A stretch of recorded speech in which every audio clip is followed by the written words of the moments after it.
목표대로 상강구도가 만들어지지 않아도 대선은 완주하실 생각이시죠?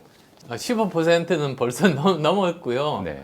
저는 상강구도 만들어지는 것에 대해서 추호도 의심도 없습니다. 네. 그리고 또 뭐 단일화 말씀을 하시는데 저는 제가 당선돼서 대통령이 되고 그리고 또 제가 정권 교체를 하러 나온 사람입니다. 네. 그래서 뭐 일말의 그런 고려의 가치도 없습니다. 네.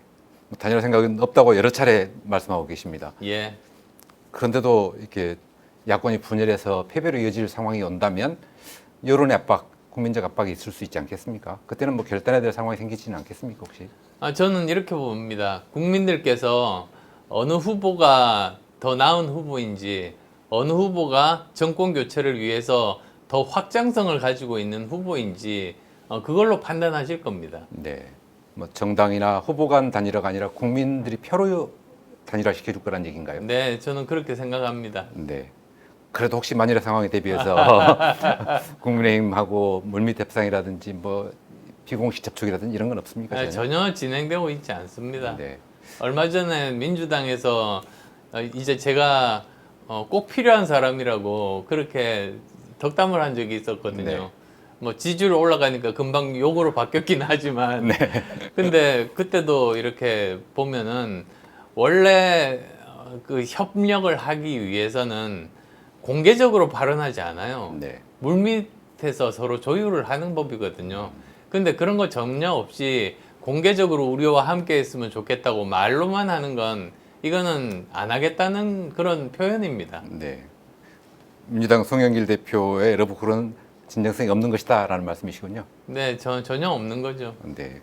심상정, 김동연 후보, 제3지대 단일화, 연대 뭐 이런 것들은 전혀 고려하고 있지 않습니까? 지난번에 심상정 후보와 만났을 때도 분명히 말씀드렸습니다. 네. 이거는 정치공학적인 단일화를 위해서 만나는 것이 아니다.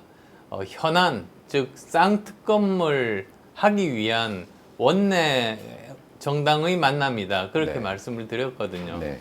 그리고 그렇게 한 이유가 사실 지금 현재 두 양 후보가 의혹이 있지 않습니까? 네. 한 사람은 대장동 게이트, 또 한 사람은 고발 사주 이렇게 있는데 이 특검을 통해서 진실을 밝힌 다음에 국민이 투표장에서 투표를 하게 만드는 게 도리 아니겠습니까?